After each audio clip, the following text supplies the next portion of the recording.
परम आदरणीय मुख्य अतिथि महोदय जी, निर्णायक मंडल व स्कूल प्रबंधन समिति के सदस्यगण, विभिन्न पाठशालाओं से पधारे प्रधानाचार्य महोदय जी व गुरुजन, छात्राओं को प्रोत्साहित करने पहुंची यहाँ की प्रबुद्ध जनता व मेरे देश का उज्जवल भविष्य, छात्र एवं छात्राओं, मैं स्नेहा शर्मा, पीएम श्री राजकीय आदर्श वरिष्ठ उत्कृष्ट माध्यमिक पाठशाला सुन्नी की छात्रा, सुन्नी जोन का प्रतिनिधित्व करते हुए आज आप सभी के समक्ष जिस विषय को लेकर उपस्थित हुई हूँ उसका शीर्षक है मेरे सपनों का भारत। मेरे महान देश का नाम भारत है।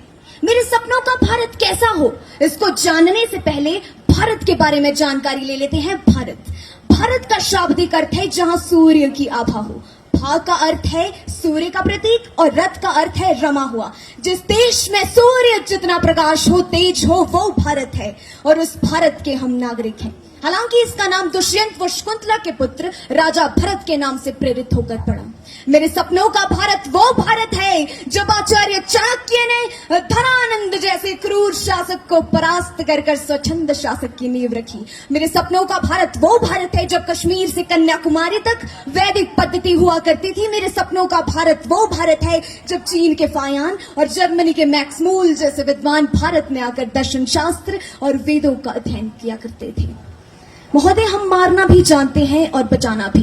हमने दुश्मनों के लिए फाइटर जेट्स बनाई, संगीन बनाई, लेकिन जब जिंदगी की सांस टूटने लगी तो हम ही नहीं वैक्सीन बनाई और लिख दिया उस वैक्सीन पर सर्वे संतु निरामया, यानी कि ईश्वर सिर्फ हम पर ही नहीं हर किसी पर, सब पर करे दया। अयम निजा परोवेति गणना लघु चेत साम उदार चरिता नाम तू वसुधैव कुटुंबकम, अर्थात यह मेरा है और यह तुम्हारा। ऐसा भेद केवल भगीरथ चित्त वाले लोग ही करते हैं। उदार चित्त वाले लोगों के लिए तो पूरा विश्व ही उनका संसार है। महोदय, मुझे बड़ा ही गर्व महसूस होता है जब इसरो के वैज्ञानिक चंद्रमा के दक्षिण छोर में अपना चंद्रयान उतारते हैं और वहीं दूसरी ओर भारत का न खाकर कुछ नमक हराम देश के साथ गद्दारी कर भारत को नशे की सामग्री वो हथियार अवैध तरीके से पहुंचाकर देश की युवा शक्ति का खात्मा कर रहे हैं। हमारा आज का युवा ही इस देश का आने वाला भविष्य है और मेरा सपना यह है कि यह इस देश का हर एक युवा निडर, साहसी, ईमानदार होकर स्वदेश प्रेम का भाव रखकर देश को आगे ले जाने के प्रयास में गुम होता हुआ नजर आना चाहिए। और वहीं दूसरी ओर वो स्वदेश प्रेम का भाव तो छोड़ो, वो एक ऐसे प्रेम के जाल में फंस चुका है जिसमें 4 बाई 4 इंच की छोटी सी स्क्रीन पर अपनी कोमल अंगुलियों की घर्षण मात्र से अपनी भावनाओं की इमोजी भेज रहा है। 4 बोतल बोट का काम मेरा रोजगार ने भारत का भविष्य तबाह कर दिया है। ऐसे तो मेरा सपना पूर्ण नहीं होगा आदरणीय, हमें छोटी छोटी कोशिशें करनी होगी। युवा शक्ति बैठी है, चाहती हूँ कि गौर करें कि बलिदानियों की उस गाथा में तुम बलिदानियों का एक और पन्ना जोड़ दो। बलिदानियों की उस गाथा में तुम बलिदानियों का एक और पन्ना जोड़ दो, या तो समर्पित कर दो प्राण देश को, या तो इस देश की ही बातें करना छोड़ दो। अरे चिट्ठियां यदि प्रेम की पढ़ते हमारे क्रांतिकारी तो कोई अपने जिगर में देश को बोता नहीं और हुस्न में ही डूब जाते यदि भक्त शेखर, तो धरा पर मिटने वाला मिलता लाल एक लौता नहीं। उस समय का हर एक युवा यदि दिल में बगावत ढंगता तो राष्ट्र अपना फिर से कभी गुलामी को ढोता नहीं और राणा शिवाजी खेलते यदि रूप रंगों के खिलौने तो कहीं इस देश का ये अस्तित्व होता नहीं। महोदय, आज की श्रृंखला की सबसे कड़वी बात कहने जा रही हूँ और मुझे पता है कि मैं इस समय कहां पर खड़ी हूँ। मुझको तो सारी धरती की जीवन गाथा दिखती है, मुझको तो सारी धरती की जीवन गाथा दिखती है और भारतीय संस्कृति की शुद्ध सुजाता दिखती है।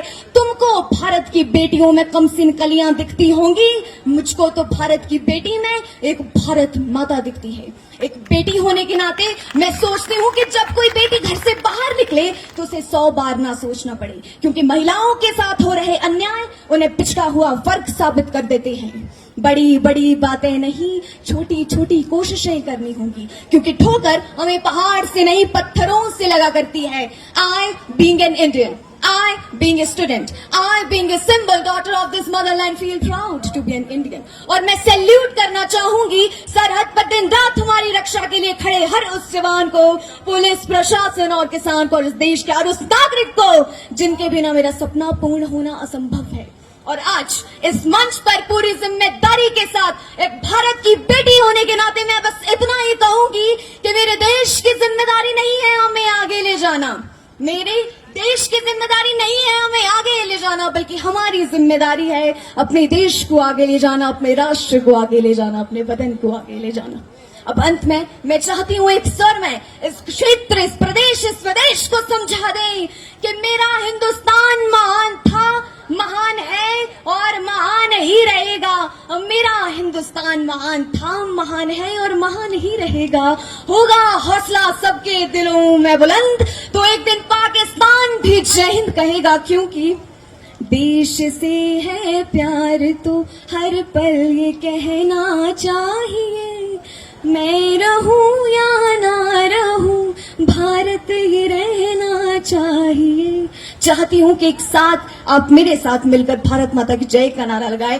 भारत माता की जय, भारत माता की जय, भारत माता की जय। आप सभी ने मुझे बड़े धैर्य से सुना, ध्यान से सुना, इसलिए आपका आभार, धन्यवाद। जय हिंद, जय भारत, जय मातृभूमि।